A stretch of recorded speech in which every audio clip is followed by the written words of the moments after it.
Welcome back. तो हम लोग विसर्ग संधि का आज फाइनल लास्ट थ्योरेटिकल वो करेंगे। देखो, हम लोगों ने सबसे पहले स से जो शुरू किया, इसमें अपना स का रू हो गया, ठीक है। फिर उत्वा संधि अतरोप्लुतात अप्लुते और हसीचा, इसके अंदर अ की जगह पर अ के बाद र और र के बाद अ, तो र की जगह पर इधर ऊ हो गया, ठीक है। हसीचा में र के पीछे हश प्रत्यय आता है। रोरी में बाद वाले पहले वाले र का लो, फिर बोबगद्यों में य आ गया र की जगह पर, और फिर अगले सूत्र से उसका लोप भी हो गया, ठीक है। ठीक है। रोरी में र लोपे पूर्वस्य दीर्घो अनः था। भोवज्ञ में हली सर्वेशाम था। फिर र असोपी एतद सुलोप कर्ण से समास से हली, इसमें अपना सिंपली एतद और तद का जो पहला वर्ड रहता है सह और एशः, इसके सु प्रत्यय मतलब विसर्ग का लोप हो जाता है अगर वो ककार रहित हो, नच्चे समास हो, ठीक है। नच्चे समास नहीं हो, ककार रहित हो, तो उसका लोप हो जाता है, ठीक है। तो जो आज का सूत्र है वो भी सेम उसके जैसा ही है, खाली यहाँ पर एक कंडीशन है। सो अचि लोपे चेत पाद पूर्णम। यहाँ पे कंडीशन ये है कि जब पाद पूर्णम मतलब क्या, जब आप कोई श्लोक लिख रहे हो या आप कोई श्लोक लिख रहे हो, ठीक है। तो श्लोक में कैसे आपको भी रिदम बिठानी पड़ती है ना, तो रिदम बिठाने के लिए यह संधि वैलिड है। नॉर्मली संधि ऐसे लगती नहीं है, लेकिन सिर्फ और सिर्फ अगर जो कवि लोग रहते हैं उनके लिए एक्सेप्शन है, ठीक है। तो देखते हैं हम लोग ये संधि क्या है। देखो क्या बोल रही है, सो अची लोपे चेत पाद पूर्णम, ठीक है। सो अची लेपे चेत पाद पूर्णम, ठीक है। तो सो अभी सो अपना चल रहा है ऊपर से सुलोप संधि में, ठीक है। तो यहाँ पर बेसिकली ये वर्ड क्या है एक्चुअली में, सु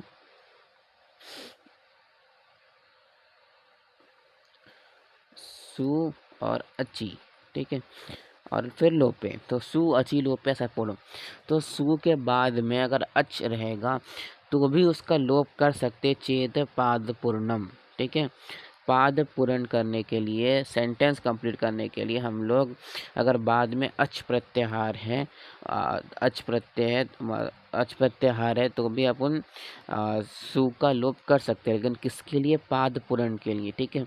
जैसे कल महिभूत की बुक में वहाँ पे एग्जाम्पल्स दिए हुए थे, लेकिन उसमें उसने जनरल एग्जाम्पल्स लिया था, तो जनरल एग्जाम्पल्स नहीं होते हैं उसमें, उसमें पाद पूर्ण वाले एग्जाम्पल्स ही लगते हैं, ठीक है, जो श्लोक के इसके है, ठीक है। अब जैसे यहाँ पर एग्जाम्पल देखो, मीनिंग पढ़ लेते हैं। सह तत्सत प्रथमा एक वचन के सु प्रत्यय का लोप हो जाता है अच पर में रहते, यदि लोप होने से पाद पूर्ति होती हो तो, यानी अगर लोप करने से श्लोक बनने में, श्लोक आदि में उपयोग हो रहा तो ही उसका लोप होता है, ठीक है। जो श्लोक है ना, उसका जो चरण पूर्ण करने के लिए, उसका जो रिदमिसिटी है उसका वो करने के लिए ही पाणिनि ने ये छूट दी है, ये एक्सेप्शन दिया है, ठीक है। ठीक है, जैसे अभी इसमें उसमें दो उदाहरण जैसे उन्होंने दिए, देखो यहाँ पे सेमाम विडेदि प्रभुतानी, ठीक है। सेम सेम इसमें क्या होता है, इसका मीनिंग क्या होता है कि आप हमको जो दे सकते हो वो हमको अच्छी तरीके से दो, ठीक है। तो अभी यहाँ पर जो पहला वर्ड है ना, ये एक संधि है। ये कैसे बना है, ये बना है सह, ये बना है प्लस सह प्लस इम, उससे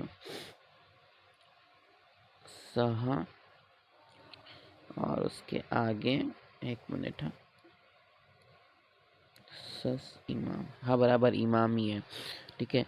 तो ये इमाम, मैं सही बोल रहा था, सस इमाम, ठीक है। ऐसा ये सेंटेंस बना है, ठीक है।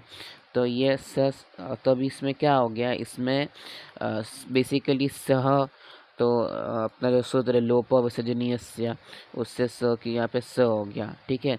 तो अभी ये अब यहाँ पर हम लोग सेंटेंस कंप्लीशन करने के लिए इसका लोप कर देते हैं, और फिर देखो ये स के अंदर का जो अ है वो अ प्लस ई, दोनों को जोड़ के बन जाता है ए, तो ये हो जाता है सेमाम। ठीक है, तो जो वर्ड है सेमाम, ये क्या है, सस इमाम। ठीक है, ठीक है। अभी बहुत सारे स्टूडेंट्स को इमाम ये शब्द रूप क्या है ये समझ में नहीं आ रहा होगा। तो जैसे अपना तद और एतद होता है ना, तद एतद, वैसे अपने पास एक और होता है इदम। इदम करके शब्द, ये भी मतलब ये बताने के लिए होता है इदम। तो इदम का जो वो होता है पुल्लिंग का टेबल होता है, वो अयम, इमो, इमे, इमम ऐसा चलता है। उसका जो द्वितीय एक वचन है वो इमम रहता है, और इदम का जो स्त्रीलिंग है ना वो इमाम रहता है। मतलब उसका मतलब स्त्रीलिंग में जो द्वितीय का एक वचन रहता है, देखो उसमें ऐसा चलता है ईयम, ईमे, इमाहा, इमाम, इमे, इमाहा। ठीक है, तो ऐसा फिर अनया, आभ्याम, आबिही, ऐसा हो चलता है। ठीक है, तो ये यहाँ पर ये इमाम आ जाता है। ठीक है, तो वो एकदम ये शब्द मतलब जो ये किसके लिए यूज़ होगा, स्त्रीलिंग के लिए यूज़ होगा उसमें। तो आप लोगों को टेबल ऐसे सर्वनाम के याद करने हैं सारे। देखो युष्मद शुरू होता है अस्मद से, अशमद, फिर युष्मद। ठीक है, उसके बाद तत् और एतत् तो उस दिन अपन ने किया। उसके अलावा ये इदम करके टेबल आता है, इदम और अदस वो करना है। ठीक है, इदम और